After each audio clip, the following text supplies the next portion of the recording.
بسم اللہ الرحمن الرحیم۔ مسائل تراویح اور احکام تراویح۔ نماز تراویح، نیت، قرأت اور ختم قرآن کے مسائل۔ سب سے پہلے تراویح کے لیے نیت کا حکم۔ تو تراویح کی نماز کے لیے نیت کرنا فرض ہے۔ نیت کے بغیر تراویح درست نہیں ہوتی۔ البتہ یہ بات سمجھ لینی چاہیے کہ نیت در حقیقت دل کے ارادے اور عزم کا نام ہے، اس لیے دل میں نیت کر لینا کافی ہے۔ زبان سے نیت کے الفاظ ادا کرنا ضروری نہیں، البتہ اگر کوئی شخص زبان سے بھی نیت کر لے تب بھی درست ہے۔ اس صورت میں صرف اتنا کہہ دینا کافی ہے کہ میں 2 رکعت تراویح کی نماز ادا کرتا ہوں، اور اگر امام کی اقتداء میں ہو تو یوں نیت کرے کہ میں امام کے پیچھے 2 رکعت تراویح کی نماز ادا کرتا ہوں۔ نمبر 2، تراویح میں قرآن کریم کی قرأت وغیرہ کے احکام۔ تو تراویح میں ثنا، اعوذ باللہ اور بسم اللہ پڑھنے کا حکم۔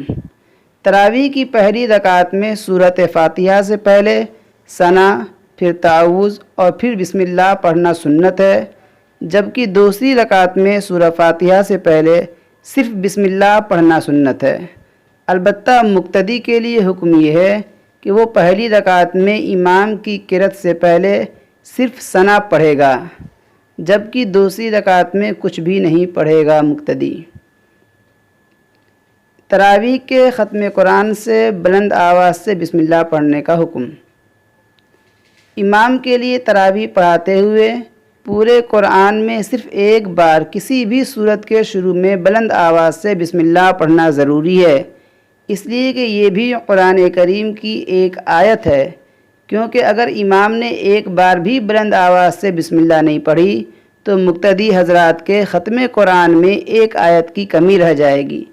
البتہ ہر سورت کے شروع میں بسم اللہ پڑھنے کا حکم نہیں، نہ بلند آواز سے اور نہ آہستہ آواز سے۔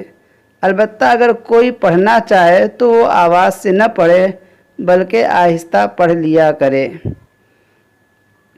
باجماعت نماز میں بلند آواز سے قرأت کرنے کا حکم۔ باجماعت تراویح میں امام کے لیے جہراً یعنی بآواز بلند قرأت کرنا واجب ہے۔ سورہ فاتحہ کے بعد سورہ ملانے کی کم از کم مقدار کیا ہے؟ اس کے سلسلے میں یہ ہے کہ سورہ فاتحہ کے بعد سورت ملانا واجب ہے، جس کی کم از کم مقدار 3 چھوٹی آیات یا اتنی ہی مقدار میں 1 یا 2 آیات ہے۔ اہل علم نے 3 چھوٹی آیات کی مقدار 30 حروف بیان فرمائی ہے۔ اس سے کم تلاوت کرنے سے واجب ادا نہیں ہوتا، اس لیے چاہے 1 آیت پڑھی جائے یا 2، ان کی مقدار 30 حروف کے برابر ہونا ضروری ہے۔ اگر کسی نے بھول کر اس سے کم پڑھا تو سجدہ سہو سے نماز ادا ہو جائے گی، لیکن اگر جان بوجھ کر ایسا کیا تو اس نماز کو دوبارہ پڑھنا واجب ہے۔ تراویح میں تلاوت کی کیفیت اور طریقہ کار۔ فرض نماز میں تو دھیمی رفتار ہی سے تلاوت کرنا بہتر ہے، جبکہ تراویح میں درمیانی رفتار سے پڑھنا مناسب ہے۔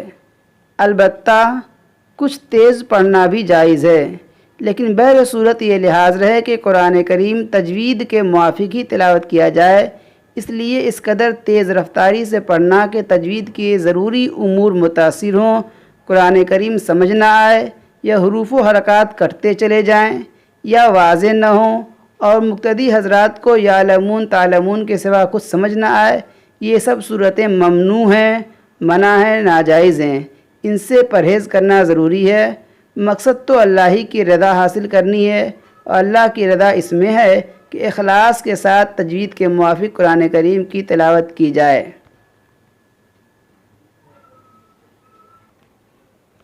اسی تراویح میں ختم قرآن کے احکام۔ تراویح میں ختم قرآن کی شرعی حیثیت کیا ہے؟ تراویح میں کم از کم 1 بار قرآن کریم ختم کرنا سنت ہے۔ 1 سے زائد بار جتنی مرتبہ ختم قرآن کی توفیق ہو جائے تو بڑی فضیلت کی بات ہے۔ ختم قرآن کے بعد سورۃ بقرہ کی ابتدائی آیات پڑھنے کا حکم۔ تراویح میں قرآن کریم ختم ہو جانے کے بعد دوبارہ سے شروع کر کے سورۃ البقرہ کی ابتدائی آیات پڑھنا درست ہے، اور یہ متعدد حضرات اکابر اہل علم کا معمول بھی رہا ہے، اور اس کی وجہ یہ ہے کہ قرآن کریم کی تلاوت ایسا عمل ہے کہ ایک بار قرآن ختم ہو جانے کے بعد دوبارہ شروع کرنا چاہیے، کیونکہ اس کی تلاوت سدا جاری رہنی چاہیے۔ گویا اس سے اشارہ اس بات کی طرف ہے کہ ہم نے قرآن کریم ختم کر کے دوبارہ شروع کر لیا ہے، اور یہی قرآن کی عظمت کا تقاضا ہے۔ البتہ اس کو ضروری قرار دینا درست نہیں۔ اگر کوئی شخص یہ ابتدائی آیت نہ پڑھے تو اس میں کوئی حرج نہیں، اور ایسا شخص ہرگز قابل ملامت نہیں۔ تو تراویح میں قرآن ختم کرنے کے بعد یا جب بھی ہو قرآن ختم کرنے کے بعد پھر سے شروع سے ابتدائی آیت یعنی سورہ فاتحہ اور سورہ بقرہ وغیرہ ایک آدھ رکوع پڑھ لینا یہ درست ہے، پڑھ لینا چاہیے، لیکن یہ ضروری نہیں ہے۔ کوئی اگر نہیں پڑھتا ہے تو اس کو ملامت نہیں کیا جائے گا اور گناہ نہیں ہے۔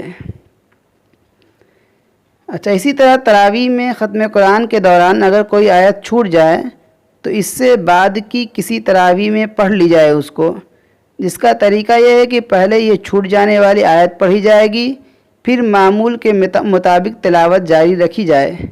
لیکن اگر ختم قرآن ہو جانے کے بعد یاد آ جائے تو ایسی صورت میں ختم قرآن کے بعد کسی بھی تراویح میں وہ آیت پڑھ لی جائے، اس طرح بھی ختم مکمل شمار ہوگا انشاءاللہ۔ اچھا، ختم قرآن کے موقع پر پانی وغیرہ پر دم کرنے کا حکم۔ تو ختم قرآن کے موقع پر پانی وغیرہ پر دم کرنا جائز ہے، البتہ اس کو ضروری نہ سمجھنا چاہیے، اور مسجد کے آداب کا بھی خیال رکھنا چاہیے۔ اس میں ختم قرآن کے موقع پر دعاؤں کی قبولیت۔ ختم قرآن کے موقع پر دعائیں قبول ہوتی ہیں، اس لیے دعاؤں کا خصوصی اہتمام کرنا چاہیے۔ ختم قرآن کے موقع پر مٹھائی تقسیم کرنے کا حکم کیا ہے؟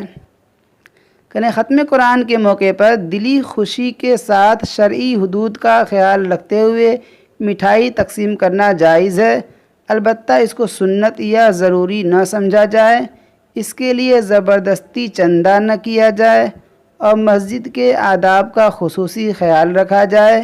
بصورت دیگر اس سے اجتناب کرنا ضروری ہے۔ فاسد ہونے والی رکعت کی تلاوت کا مسئلہ۔ تراویح میں جو رکعت فاسد ہو جائیں اور اس کو دوبارہ پڑھنا پڑے رکعت کو، تو پھر دوبارہ جو رکعت خراب ہو گئی نماز کی اور اس کو ہم دوبارہ پڑھ رہے ہیں، دہرا رہے ہیں نماز، تو اس میں جتنی تلاوت کی گئی تھی اتنے حصے کا قرآن کریم کو دوبارہ دہرانا بھی ضروری ہے۔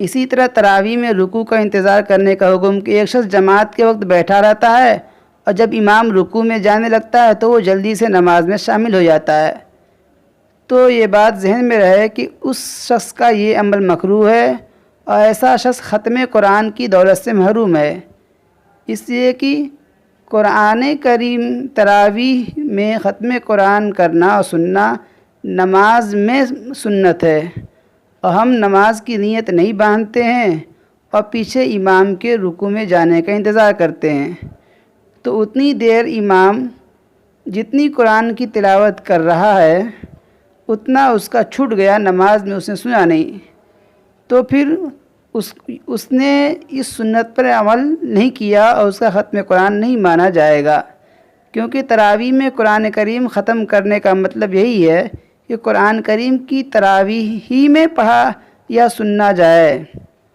اس لیے ایسے شخص کو یہ طرز عمل انتہائی نامناسب ہے، اس سے پرہیز کرنا چاہیے۔